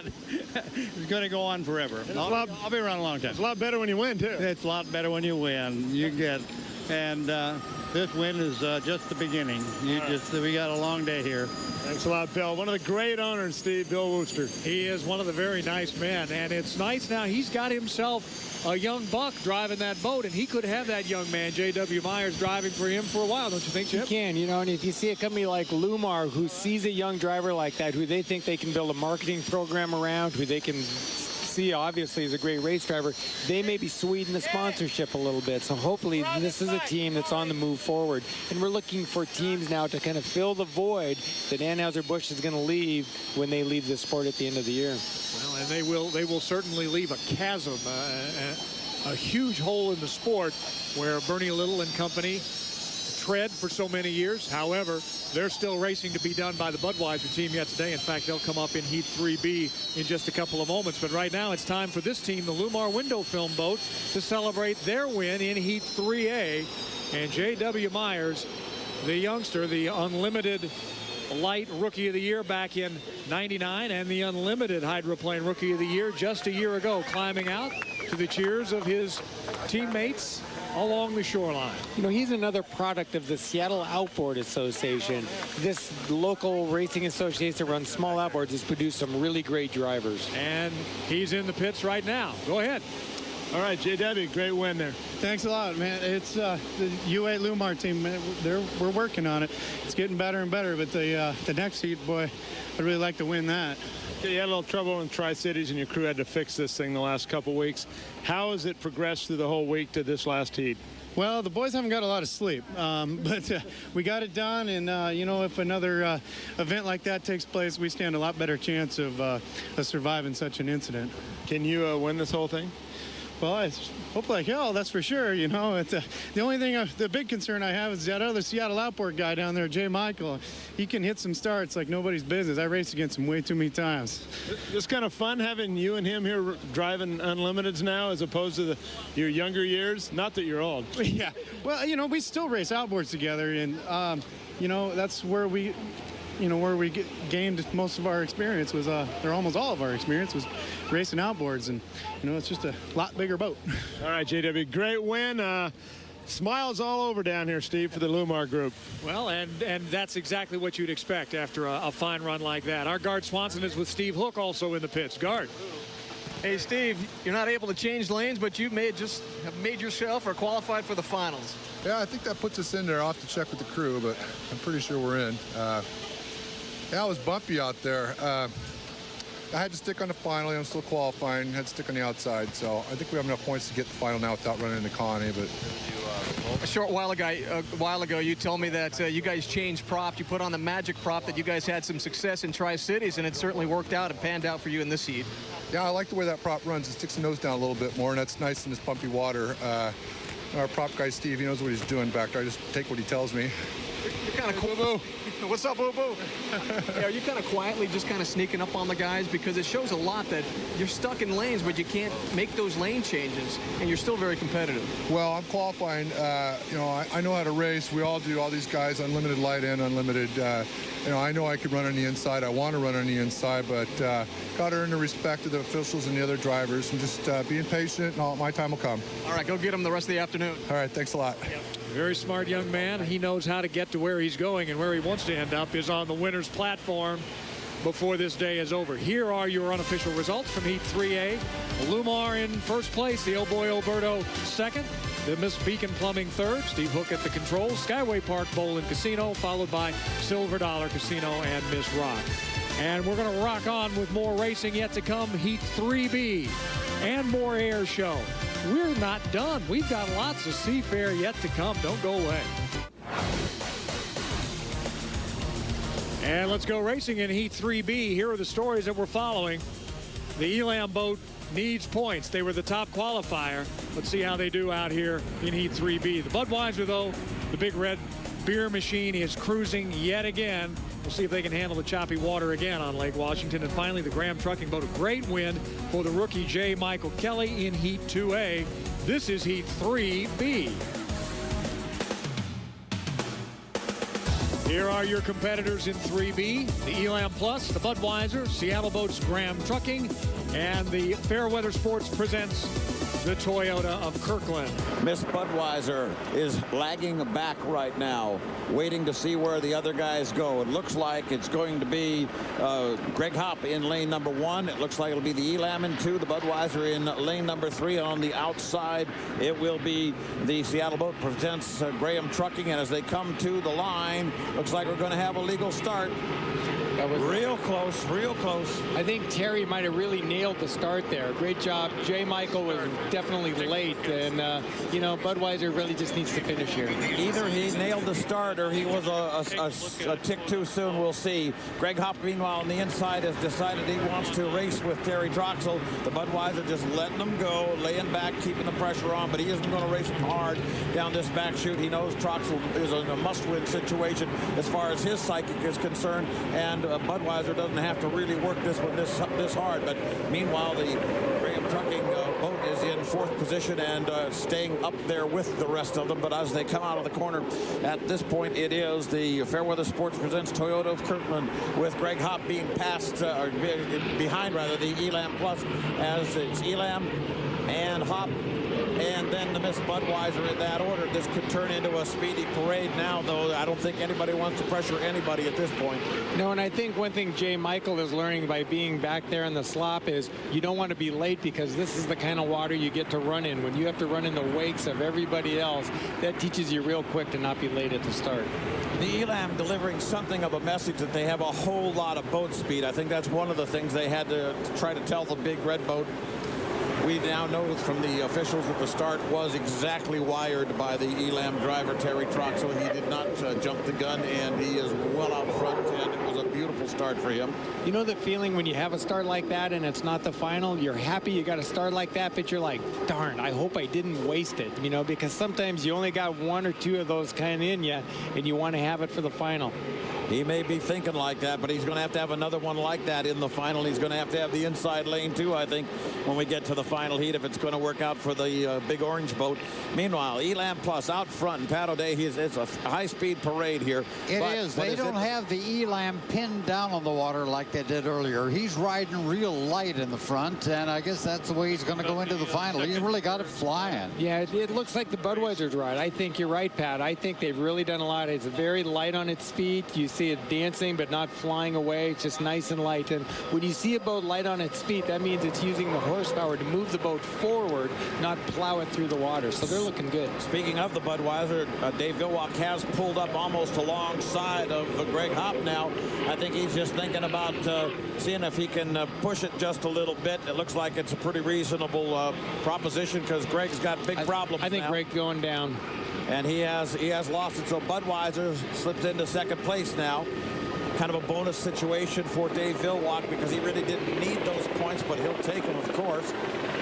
You know, I think what we're seeing now, I would say the 2 best performing boats in the pits are the Elam and the Budweiser. I think right now the Lumar is close but doesn't quite have the boat ride that these 2 boats have. I like the boat ride also of the Graham Trucking. They seem to have settled that boat as well. So we are on the 3rd or 4 times around. The white flag is coming up for the Elam Plus Terry Troxel coming off the north checkered turn. flag. Checkered flag. We're at the checker. I strike that. We are at the checker. Here it comes. Here comes the Elam Plus, and victory for Terry Troxel, his first this afternoon. Some distance back, but by design more than anything else, to Miss Budweiser, with Dave Villwock will take the checkered flag and second place points. Well, it looks to me like the race we're going to see in the final, from what we've seen so far, is I think the top 3 are the Lumar, the Budweiser first, probably the Terry Troxel and the Elam, and then the Lumar a little bit further back. But I think, like you said, Mike, I think J. Michael Kelly is the wild card here. I think he is, too. The boat ride's a lot better on this Graham Trucking boat, and I think they're going to give him the go-ahead. The other question, too, is will they make the rookies run outside for the final? And we just asked referee Rick Sandstrom that question. Earlier today, he told me I'll take a look at them. If I'm happy with the way they're running, I'll let them fight for lanes for the final. We're still waiting to hear if he'll let them do that. You know, Chip, I hear what you're saying, but if you're watching, Steve Hook is getting a great ride in the Beacon Plumbing, and I think he may have something to show us in the final. Well, I think you're right, and I totally forgot about him because what he's shown, he's always shown from the outside all day. So if you can show that good on the outside, you let a guy as aggressive as he is loose to go on the inside, I think you're dead right. Yeah, he seems anxious to want to get there. I think he'll be lobbying heavily on Sandstrom to let him fight for lanes. You know, and Sandstrom should let him fight for it. If there's anybody that needs to be put on the outside, it's some of the veterans. I think the rookies have shown very well, and if you can't let these guys go, I don't know what group you could let go. You know, Chip, what I love about Steve Hook is he's so totally relaxed. You notice that? Well, I'm so concerned about that. I'm afraid he's going to sleep through the final. I hope they have somebody to make sure that he's awake. I can tell you who won't sleep through the final, even though he laid back and came in second in this particular heat. Dave Villwock and the Budweiser, they're just saving themselves. Bill Rocky's with them. Bill? Dave's just getting out of the boat here. Dave, a little different situation that time. You just kind of hung back and let it happen. Yeah, didn't matter much. Just sort of hung out, keep the boat in one piece, and get ready for the final. On the other side, Terry had a pretty good run there. Yeah, he did good. So how different? He's about 9 miles an hour faster. He ought to run pretty good. So are you set up for the final now? Or you got any secrets in the back there? We got what we got. Like I say, either way, we're going to have a good time here. I've heard you say that this week a couple times. All right, Dave Villwock takes second. Steve just kind of sits back and lets it happen, takes it easy so nothing bad happens. All right, we haven't talked too much about it, Chip, but he is fuel restricted because of the power of that boat, right? And so that's what he's talking about. It is what it is. Yeah, but you got to remember the Budweiser's technology is so far advanced that 3.8, and when we're talking about fuel, we're not talking about the amount of fuel that the boat has in its fuel tank. We're talking about the amount of fuel that's allowed to go through a regulator to the engine. The Budweiser's down to, I think, 3.8. The other boats are up to, some of them up to 4.1. But I believe the Budweiser is so efficient with their technology that their 3.8 is probably as efficient as everybody else's 4.1. And Mike.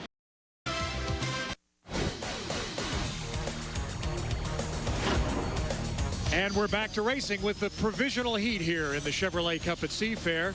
Take a look at the storylines, and it's really pretty simple. This is the last chance for all of these boats to try to make it into the final, even though they'll be starting as the trailer. And a must-have, certainly, for the U100. The Fairweather Sports presents Toyota of Kirkland. That's the provisional heat.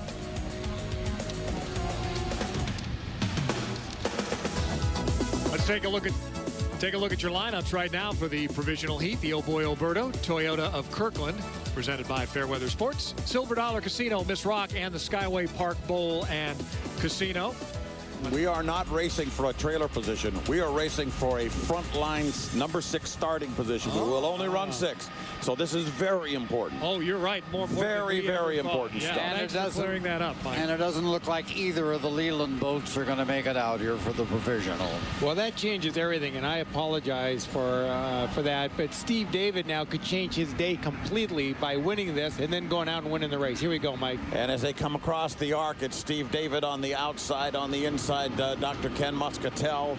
And they're still a little bit early on the clock. Muscatel actually has a better run at the start line than David does. He's gotten a little bit aggressive. Watch him back down just a little bit now. Muscatel will stand on it here as they come down. And they're across the line. Good start. Fair start all the way. So as they come down into the first corner with a little more boat speed, it is the Oh Boy Alberto, but with the lane position. But it doesn't look like it's going to serve to its advantage at this point. It is the Miss Rock. I think Ken may have hit the entrance pin going into the first. No, I guess it's okay. It looked like he came very close, but Ken has been on the inside all day, and I've never seen that. Steve David in the Alberto, if he can win this heat, I think he's got a boat that can win the final heat if he can win here. Ken Muscatel's boat is getting airborne, and he is having to back down just a little bit at the 3/4 mark of the back chute. He did not get a good ride up there, and he's lost some ground. Oh Boy Alberto out front now. This is Stephen David.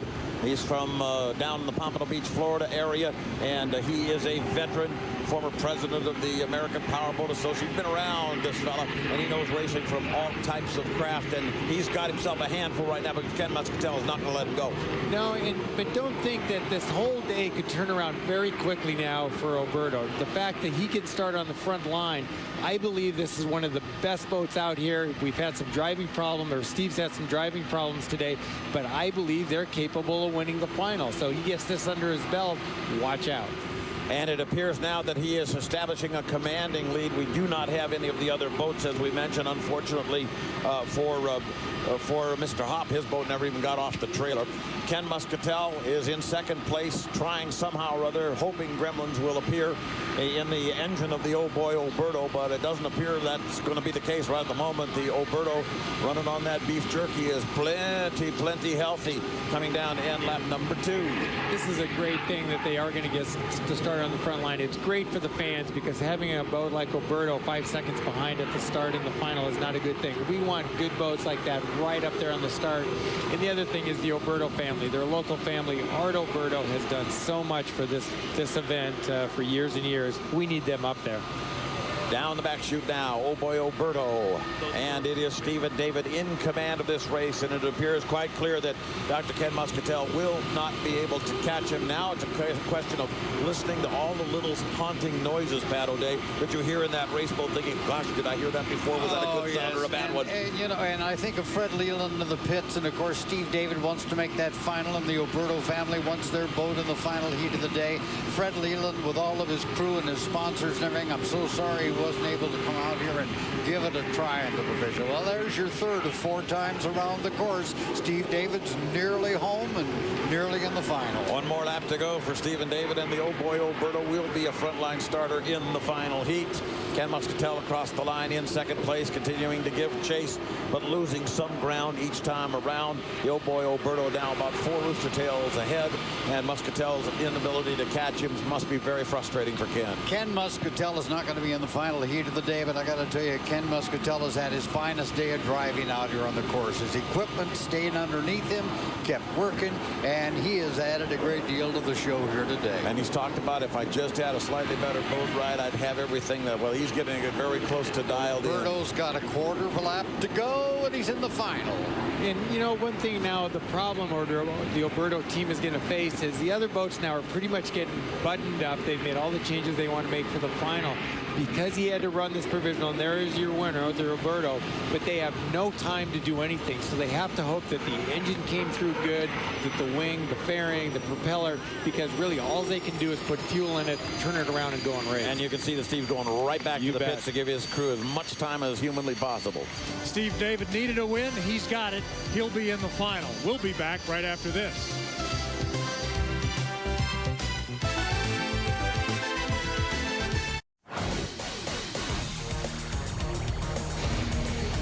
It's time now. The Chevrolet Cup at Seafair will be decided in the final heat. And here are your headlines. This is the last race in Seattle for the Bud. Dave Villwock would love nothing more than to win here in the hometown. Who's had the speed today? It's Terry Troxel in the Elam. He's had it all weekend long. But there is a rookie named J. Michael Kelly who may have a dream of breaking everybody else's hopes and winning here at Seafair. It's the finals of the Chevrolet Cup.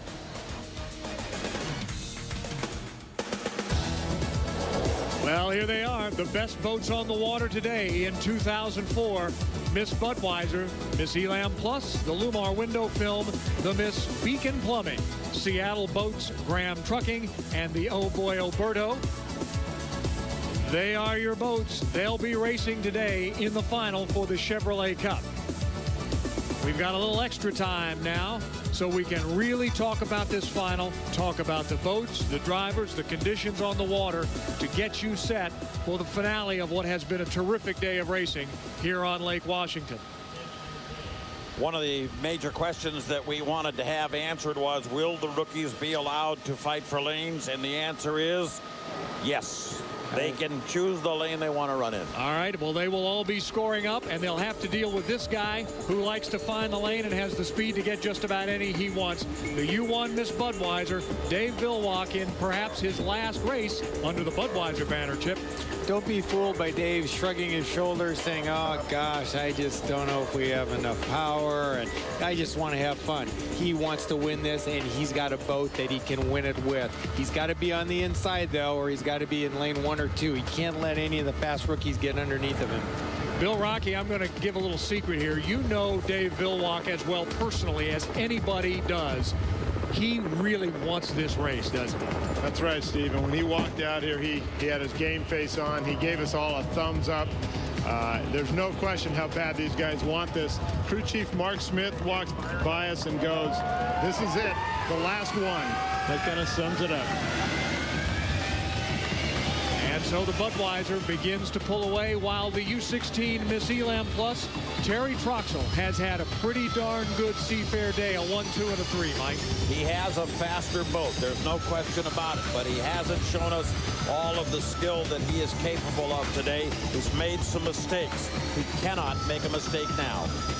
It would be a great race for the Elstrom family to win. Let's see what they can do. The U8 Lumar window film, J.W. Myers. He has been a very good young driver for Bill Wurster. And I don't think he's shown his potential yet. I'm still extremely high on J.W. Myers. I think he's a great driver. I don't think he's lived up to his potential yet, but if there would ever a good time to do that, it would be right now. The last time I believe Bill Wurster won here as an owner was with George Woods driving the Tide boat. So it's been a long time, and it would make me very happy to see J.W. win this race. The U99 boat, stop freaking and call Beacon. I love it. It's the Beacon Plumbing boat, and Steve Hook, another one of those young drivers who's had a very fine day, Mike. And let me tell you, if Fred Leland gives Steve Hook the green light to go to the inside lane, then the other guys can start freaking. As we continue running down the rest of the drivers today, here's that other young buck, J. Michael Kelly. We talk about Enumclaw's Casey Kane. This is Unlimited Hydroplane's answer to him, the U2 Seattle Boat Graham Trucking. Chip? You know, now we're going to see a little more what he's made of. It's one thing to, you know, be able to get good starts when you have to start on the outside. It's a little more difficult when you're fighting for a lane and trying to get a good start. So this will be more of an indication of what J. Michael is up to, and I think he's up to the job. Greg England, you've been down in that pit. He's such a young driver. Is he really as cool and calm as he appears? Works to his advantage. He's just positive about his experience. Finished third in the Tri-Cities. Another top 3 finish here would say a lot about this rookie at Seafair. We'll keep an eye on the Graham Trucking boat. And finally, Steve David got in through the provisional, but he is in, and they'll be racing 6 across. Bottom line, he's got to have the start of his life because he doesn't have the boat speed to chase the Elam or the Bud.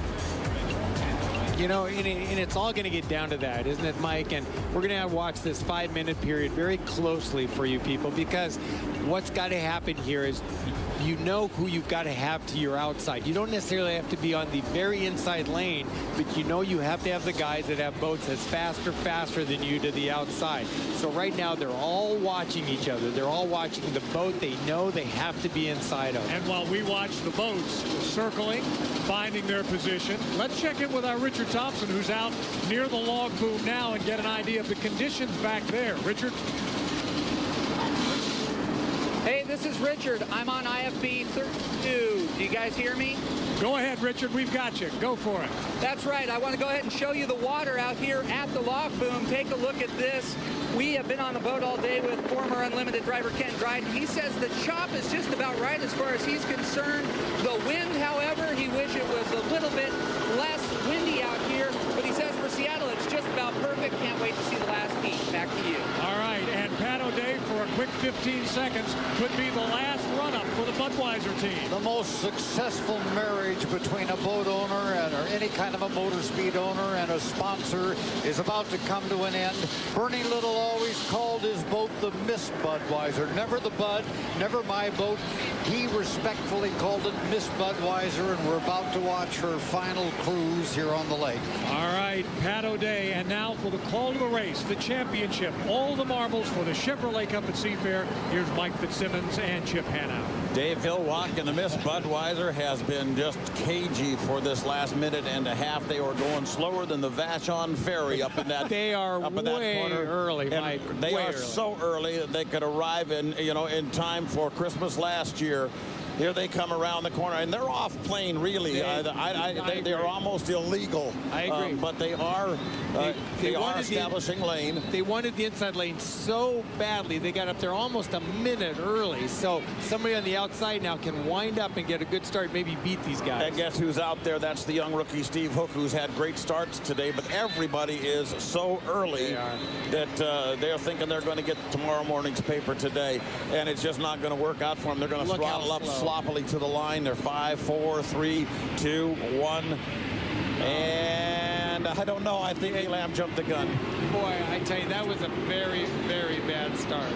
I mean, there's just no excuse to be that slow and that spread out in the line. But I don't know. Do you think he jumped the gun? I think he might have been a tick over. We'll have to get that official. But meanwhile, Miss Budweiser on the inside giving chase. The Elam on the outside has the lead. We're waiting for the officials to tell us. Well, the Elam has jumped the gun. The Budweiser really is out front right now. And I just can't say how disappointed I am in those starts. That was bad. But looks like the Bud's in the catbird seat now. Very definitely. Elam, however, getting the word that they may have been over too soon. Miss Budweiser, of course, a little more comfortable, but I wouldn't be, because that J.W. Myers is hiding back there right now in the Lumar, and he isn't far off the pace here. You see the rooster tail of the Elam. You also see the Miss Budweiser in the background. They've come across the line. 1, 2, and now 3 is the Lumar, and also Steve Hook in the Beacon Plumbing has come across the line, and then the old boy Alberto. Now what can happen here, Mike, is the Budweiser's got to contend with the Elam's rooster tail, while J.W. Myers has got clean water. So Terry Troxel can make life very difficult for Dave by making him run in his wake and give J.W. Myers a chance to run in clean water. And I think J.W.'s made up some ground. ground. He has made up some ground. He's sensing that he has a possibility here, and he's starting to pull into the mist of the rooster tail of the Miss Budweiser. Elam way out in front right at the moment, but there's some question as to whether or not that's the front leading boat right at the moment because of that last tick of the clock that appeared to have the orange boat across too soon. Okay, Budweiser did the smart thing and moved to the outside of the Elam so he can make sure he keeps J.W. Myers off of him. I don't think J.W. Myers has enough speed to go around the Budweiser on the outside. Steve Hook's day has come to an end on the backstretch. Yeah, it has, and that's a shame, too, because he has had such a good day going for him, but it's been a great memory for him on Lake Washington. All right, Elam is illegal. Budweiser is your leader. This is 5 times around.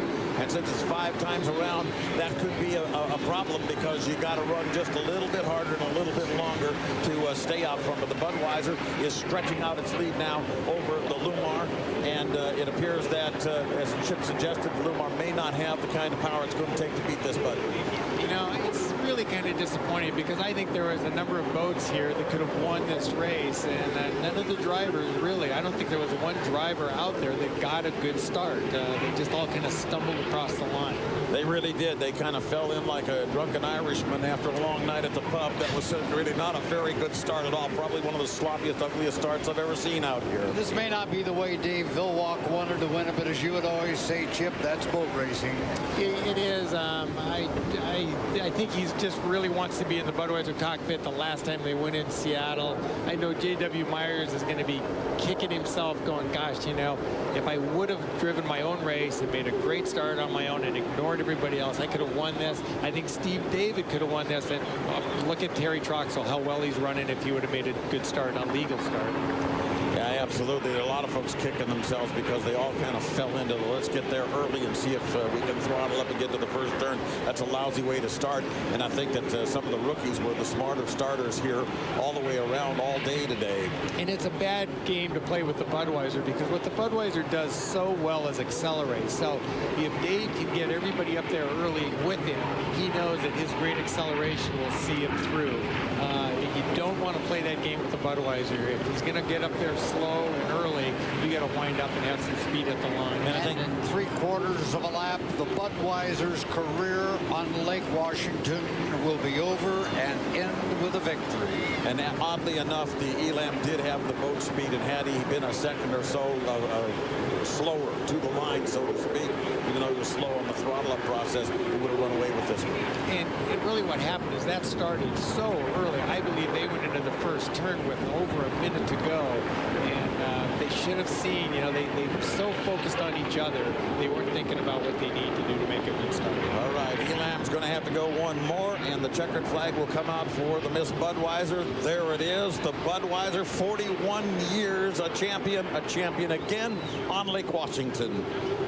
We just heard that we believe the Budweiser will make an extra lap just to ensure that they didn't jump the gun as well. So, you know, we're just kind of hearing a rumor, and maybe if this is just insurance, Dave going, my last, you know, chance in Seattle with the Budweiser, I'm going to do an extra lap for insurance. The chatter on the official radio is he was a legal starter, so he's just doing it for insurance, definitely.